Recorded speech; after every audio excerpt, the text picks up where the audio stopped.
Hello, I'm Jim Cuno, president of the J. Paul Getty Trust. Welcome to Art and Ideas, a podcast in which I speak to artists, conservators, authors, and scholars about their work. In the end, alchemy was a science that was infused with spirituality and an extra spritz of artistic spirit. In this episode, I speak about alchemy with David Brafman, Associate Curator of Rare Books at the Getty Research Institute.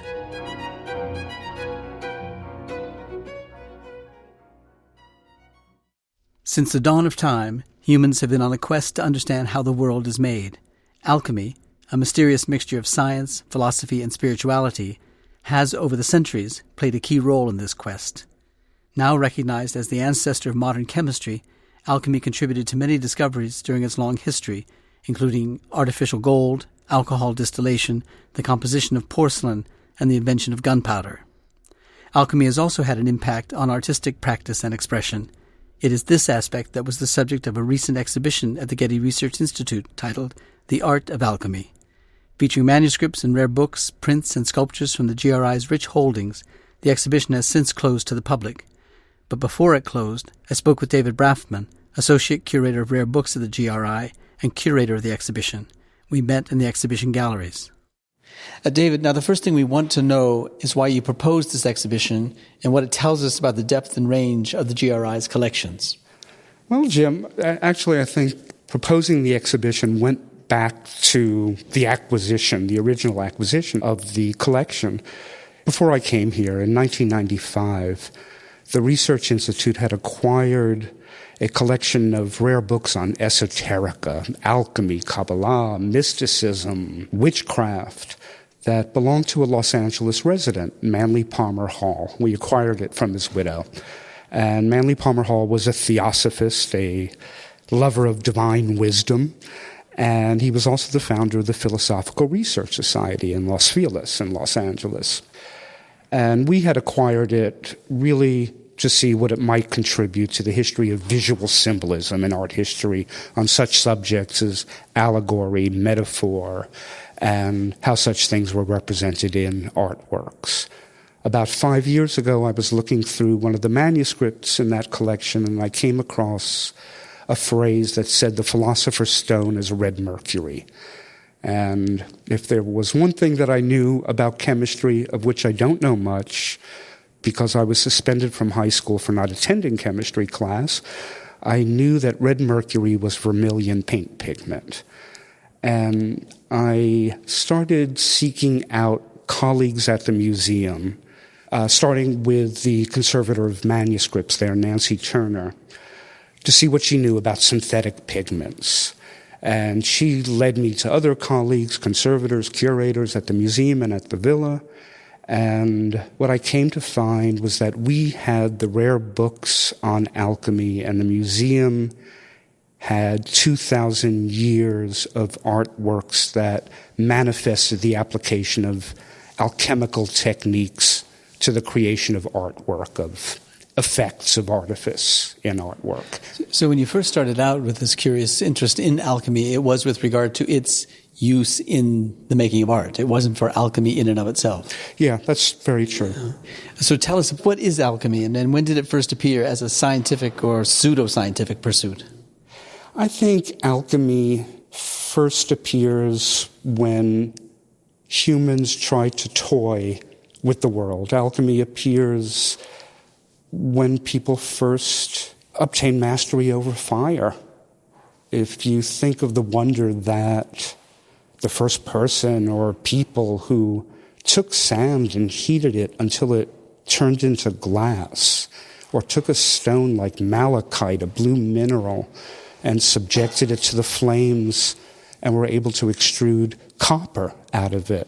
And glass and copper, both malleable substances that you could mold and they would keep their form for thousands of years.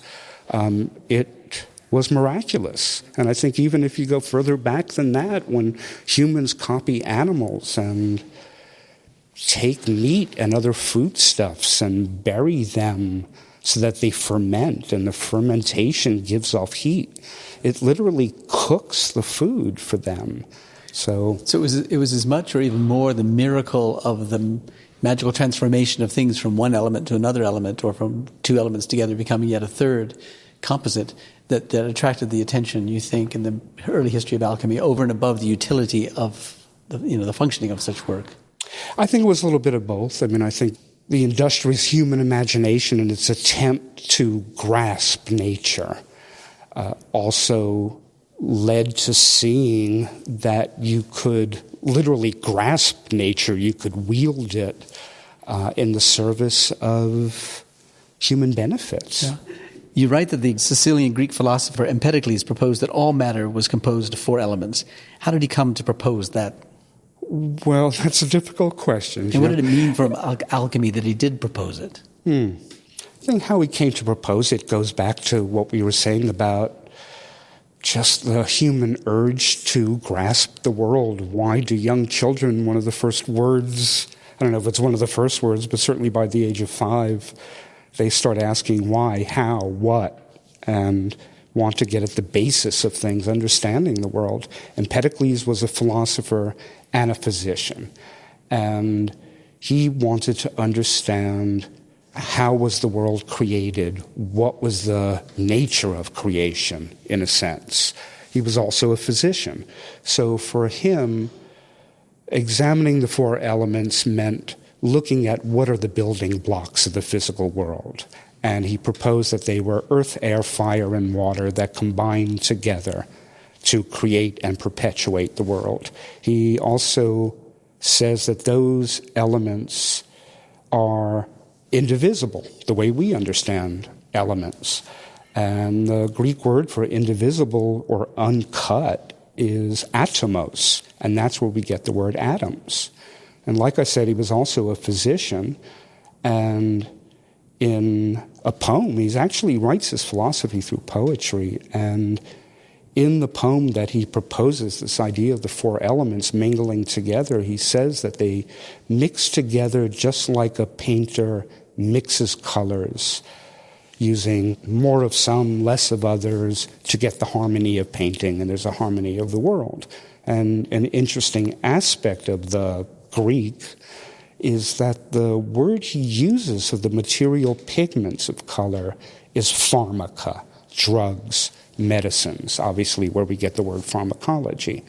So what he's looking at and what that means for alchemy, this science that wants to take natural matter and synthesize man-made materials out of it, is that he's looking at how the combination of these building blocks of the world can be manipulated and recombined in the service of mankind, whether as a medicine, a pharmacon, a drug, and that these same pharmaca drugs can be used to make art materials. Now tell me how this might be evident in this object, which is one of the earliest objects in the exhibition. It's a rock crystal from the north of Rome, which dates from the 1st century. So tell us about its relationship to this early history of alchemy. Well, working off of Empedocles' idea of the four elements, later contemporaries, he was an older contemporary of Socrates, and Socrates' student Plato and Plato's student Aristotle give these four elements and their particles, their atoms, form. I mean, literally, it's an atomic theory. And what you have in this rock crystal is a piece of crystal that has been deliberately carved so that it has 20 sides, 20 facets, what you would say in Greek, icosahedron, 20 sides. And Plato and Aristotle proposed a theory about these atoms, these particles that make up the four elements, that they had geometric shapes. Earth was a cube, water, its atom was 20-sided, an icosahedron, air, an octahedron, 8-sided, and fire, a tetrahedron, like a pyramid. And basically for them, taking these geometric forms for the atom basically provided both a mathematical model for envisioning the world and an artistic method for rendering the world. Yeah. So this was found in the tomb of a young woman in around the 1st century. Is that important? What relationship would this have to the tomb of a young woman? Would it represent something, or would it do something to preserve the body, or why was it there? Very much so. It's an artwork that acts as a symbol or a token. It's an icosahedron, 20-sided, so it's a symbol of a water atom. And her parents placed it there most probably as a token of her trip through the river Styx, the river of the underworld. And I have to admit that every time I see it, I kind of mist up a little bit. Yeah.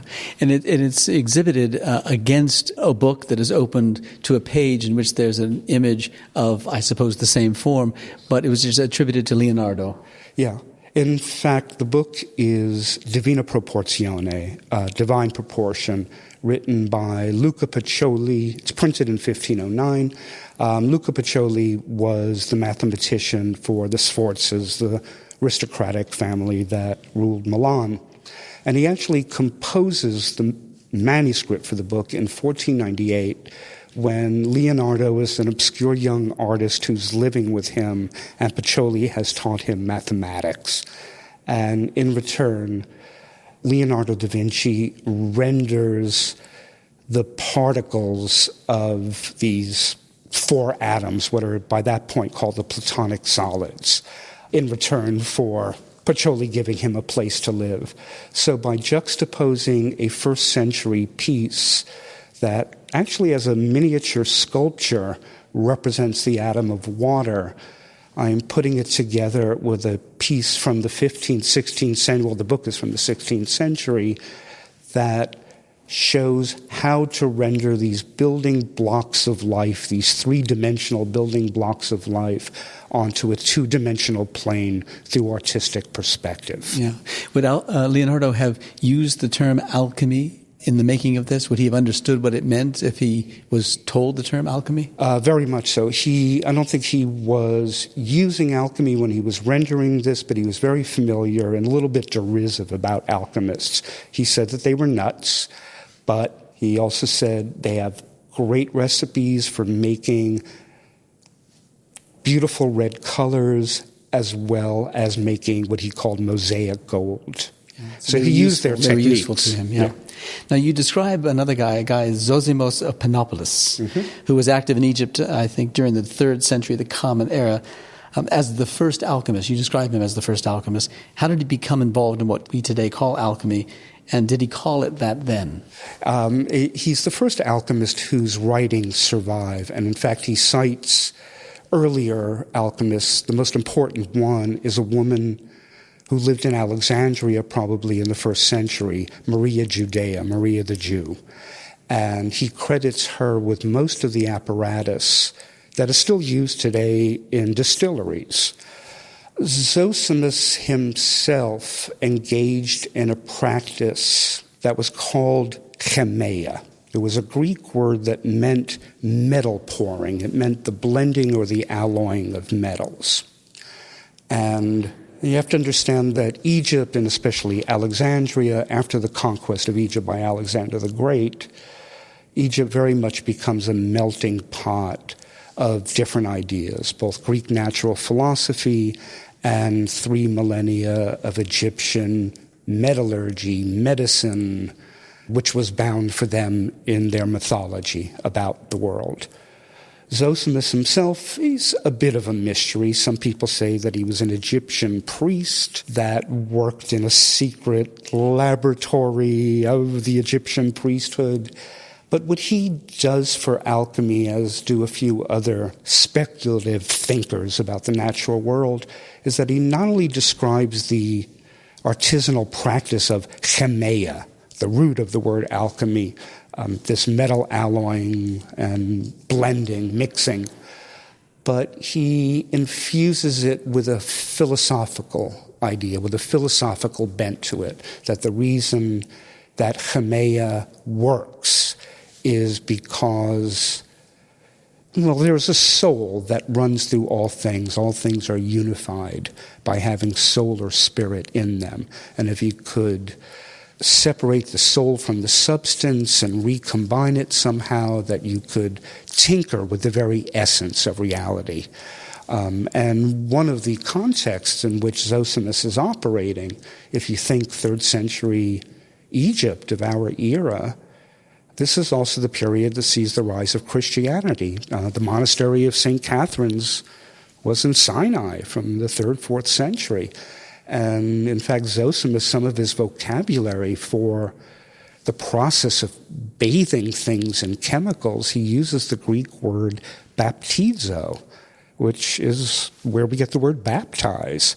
So it really is this idea of imbuing substance with soul, with spirit. And so his contribution to the field is immense. He's both describing chemical processes, but he is enhancing them with a philosophical concept. So I gather by what you say that he wrote these things down in some fashion, or others wrote them down from his speaking them. How did these things that he wrote down survive, and where did they come into our world? Well, the earliest Greek text, and he probably would have written in Greek because this was during the Greco-Roman period of Egypt being occupied first by Alexander the Great, then the Romans. There is a manuscript in Paris that preserves some of Zosimus's writings, but most of his writings are preserved for us in Syriac and mostly Arabic translations of the Greek. And in fact, how we get the word alchemy is the Arabic transliteration of the word chemeia, metal pouring, into al, the Arabic definite article, the chemia, alchemia, and that's where the word alchemy comes from. Right. Now, just down the way from that rock crystal, there's a very beautiful 2nd century Romano-Egyptian mummy portrait of an aristocratic woman. And you've put that here because of some connection to this history of alchemy. Tell us where we see alchemy at work in this beautiful, beautiful painting.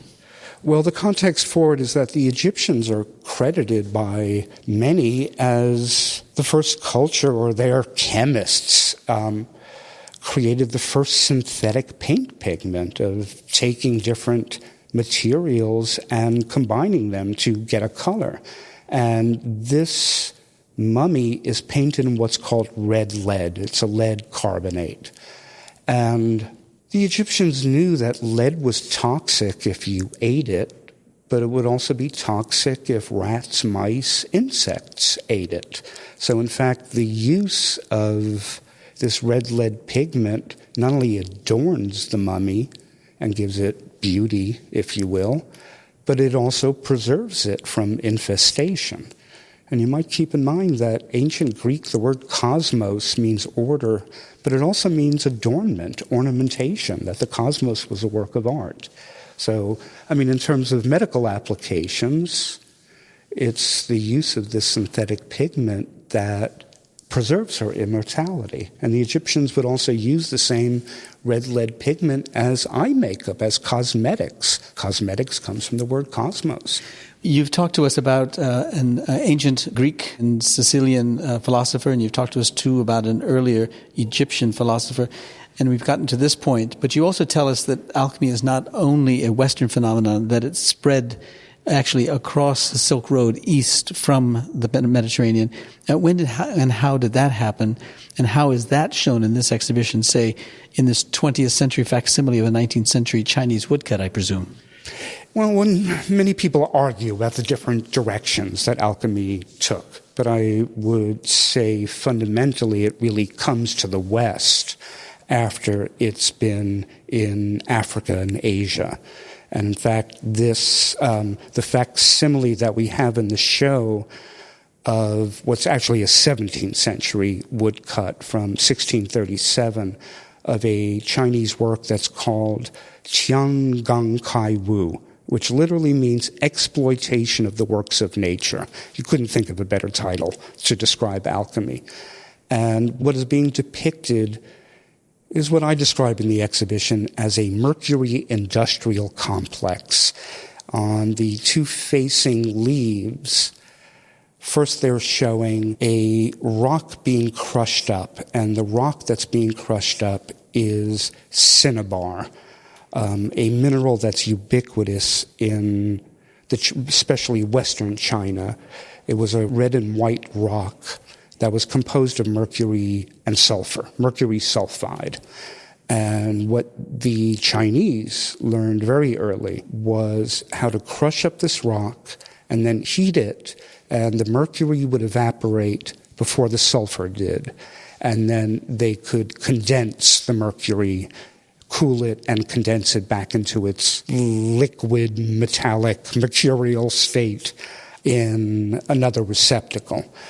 Both mercury and sulfur have numerous applications in chemistry, which alchemists learned early on, but so does sulfur. And in fact, a Chinese alchemist named Wei Boyang in the 1st century figures out that one could use sulfur as the main ingredient in what he called huo yao, which means fire drug, i.e. gunpowder. And it's a Chinese alchemist that invents gunpowder. And it's interesting to me that he uses the word drug just the way Empedocles uses pharmakon, drug, to apply to paint pigments. So by that story, you're letting us know that alchemy as a practice was evident in China almost as early as it was in the Mediterranean. So the suggestion that they even had to travel from one point to another is erroneous. They could have been simultaneously created or explored. Egyptologists and sinologists are in a constant argument about whether the Egyptians invented the first synthetic pigment or whether the Chinese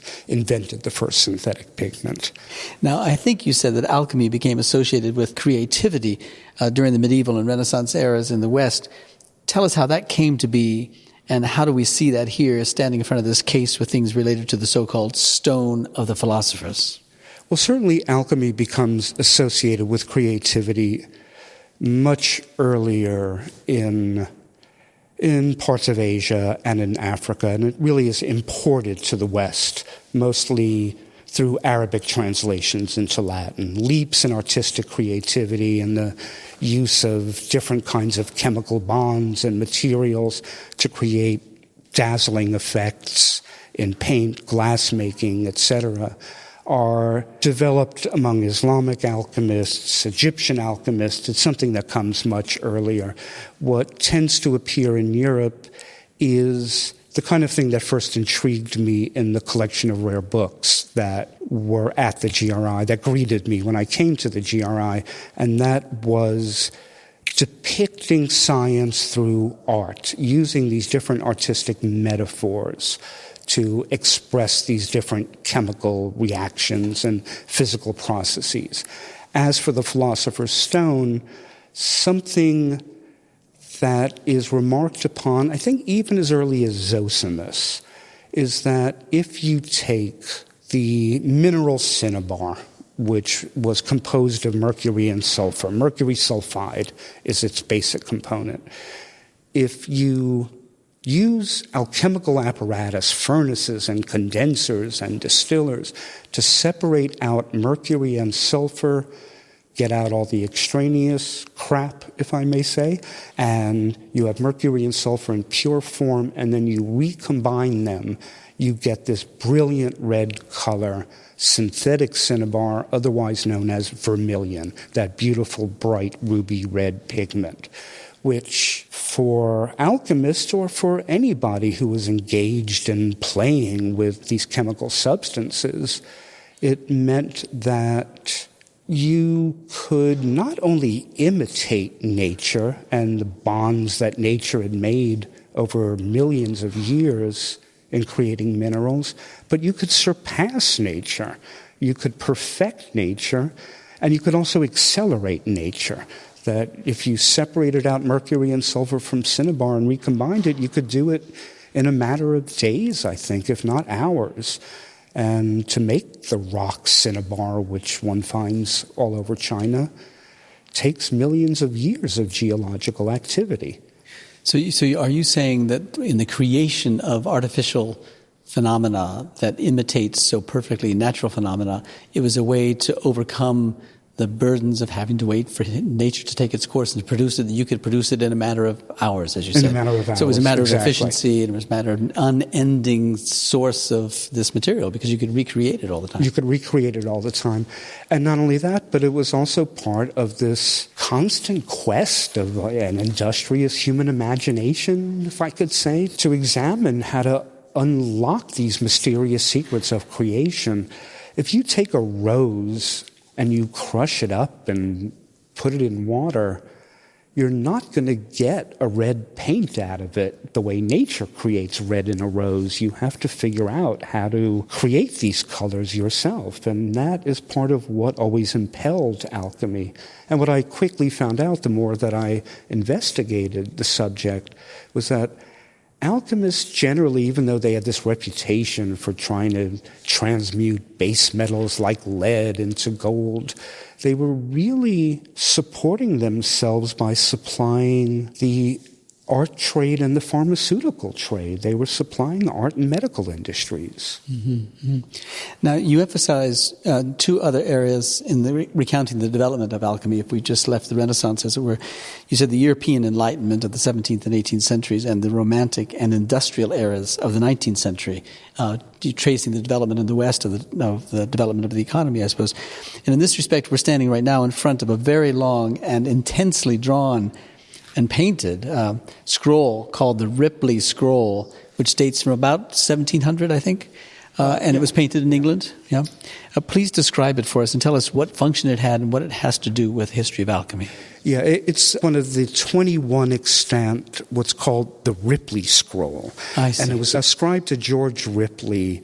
He was a Roman Catholic clergyman who writes a poem, The Compound of Alchemy. And the reason that these scrolls are called the Ripley Scrolls is because interspersed among the thread of the imagery are parts of his poem, or poems that are very similar. So they all ascribe Ripley Scrolls to George Ripley as the author and the artist. Ours is one of only two that actually have his name at the top of it.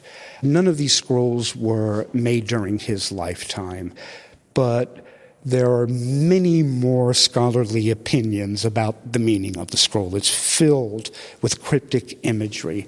It's clear that the cryptic imagery all applies to different chemical reactions in a secret kind of way that you have to decipher, and many people disagree about its decipherment. Well, describe to us what we're looking at. We see a figure who's long-haired, long-bearded, red-coated figure with a big glass bowl of some kind in front of him in which things are happening. Right. He's not Santa Claus, although he very much looks like Saint Nick. He is probably either representing God or a semi-mythical Egyptian figure, Hermes Trismegistus, Hermes 3 times the greatest, whose writings, much like Zosimus, provided a theoretical, philosophical underpinning for alchemy in the first centuries of the Christian era in Egypt. But he's holding a vessel that's showing the catalyst of different reactions. Below the giant chemical vessel is a furnace. Below the furnace, you have a tree from which emerges a snake that somehow morphs into a woman with webbed feet, and the woman is touching the rib of a man, and by that activity imbues him with this golden nimbus. So in some ways it's a reverse picture of creation, of Adam and Eve. She's touching Adam's rib. And it proceeds down through various different depictions of alchemical processes, but I think also the history of alchemy. You have 7 alchemists or philosophers pouring the contents of vessels into a giant fountain, from which there is an interwoven grapevine that very much looks like distillation apparatus, and the 7 alchemical figures seem to have ethnic garb, so they probably are representing historical alchemists, an idea that's supported by the fact that there's only one woman shown, and that must be Maria Judea, Mary the Jew. I could go through the whole thing. It would take us hours and hours. Just tell me quickly, how would this function? Would someone read it? Would someone unroll it as in a Chinese scroll of some kind, and would tell a long narrative of some kind? This is the question that is asked of me on every tour, and I still don't have an answer to it. Most scrolls, when you look at them, even though they run in a certain direction, there are usually kind of panels so that you can only unroll part of it and see a section of it. This scroll wants to be viewed in its unfurled entirely. And in a sense, it's giving you both a genealogy of the history of alchemical experimentation, but it's also giving you the processes of alchemy. So in a sense, having it be this huge oversized scroll, the viewer is almost immersing themselves in a test tube, in a chemical vessel, and experiencing it. One interesting aspect about our scroll, though, is that, I always thought that it was late-ish, that it was about 1700, judging by the painting style and the paleography, the handwriting seemed later than the Renaissance. But in the sort of cosmic vessel that you were talking about that shows different processes, I discovered one thing, that some spirit evanescing out of what's called an alembic, a closed chemical beaker that was invented by Maria Judea. You find on ours 3 test tubes that are yellow, red, and a bluish green. And it's only in 1723 that an art theorist, Jacques Leblanc, publishes a book, Il Colorito, and he proposes that yellow, red, and blue are the 3 primary colors from which all other colors can be made. I've looked at most of the Ripley scrolls in the world, if not all, and I believe that ours is the only one that has 3 test tubes of those colors. Usually they have 1 color, 2. And before Jacques Leblanc, people would argue that there were 4 primary colors corresponding to the 4 elements, or 7 primary colors corresponding to the 7 known planets, or the chromatic scale in music, etc., etc. But in ours, it shows the 3 primary colors being produced. Literally, pigments, paint pigments, are being produced out of this chemical beaker, showing the relationship between alchemy and artistic production. Okay, now I have to ask you about this extraordinary image and tell me how it could possibly relate to alchemy. And it's an image of an hermaphrodite, and the engraving, which is a 1687 Swiss engraving, I guess, it's called The Chemical Wedding of Hermes and Aphrodite. Yeah, this is one of the hardest things to explain quickly in any public tour. The idea is based on really an ancient concept that probably goes back to Babylonia, that the 7 known planets at the time, the Sun, the Moon, Mercury, Venus, Mars, Jupiter, and Saturn, corresponded with the 7 known metals, which were probably known since prehistory: gold, silver, mercury, copper, iron, tin, and lead.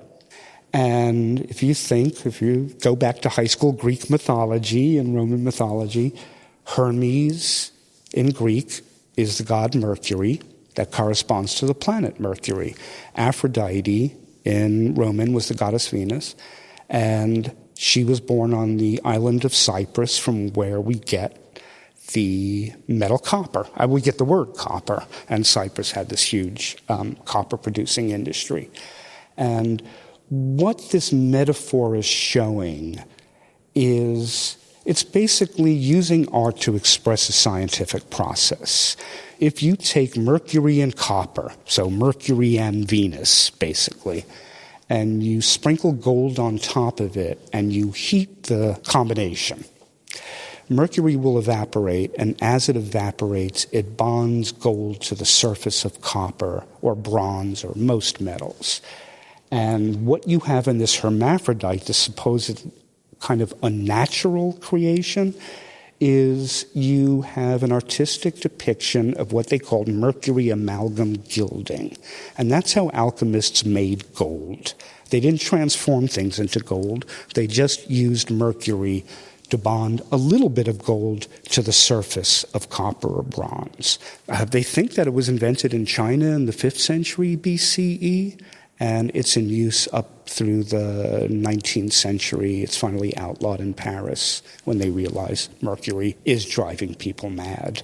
If I can add, the Mad Hatter in Alice in Wonderland is mad because mercury vapors were used to clean stovepipe hats, velvet and satin hats, so they were constantly breathing mercury vapors, and that's what drove them mad. Well, you're driving us mad because there's so much to learn from this exhibition, and it's so complex and yet so beautiful. You've given a number of tours of it, as you're giving me a tour of it today, and I imagine people have asked you a number of, as I have, surprising questions about alchemy. What was the most surprising question you've been asked, and have you been confronted by contemporary alchemists with their peculiar and perhaps dissenting ahistorical views of alchemy while you've been giving these tours? Most of the visitors to the exhibition have been people interested in the history of science, history of art, a lot of artists who were very enamored of the idea of thinking of themselves as alchemists and the idea of creativity. But I guess there were two questions that really made me stutter. And one was asking me, so what do you think is art? And I stuttered. I said, well, I think art is when someone is inspired by what they see in the world to express something physically in the world. And I was also asked, what is alchemy? Which is a question that makes anybody stutter. I think in the heart of every chemist still beats the heart of an alchemist. But I think in the end, alchemy was a science that was infused with spirituality and an extra spritz of artistic spirit. And that's my stock answer.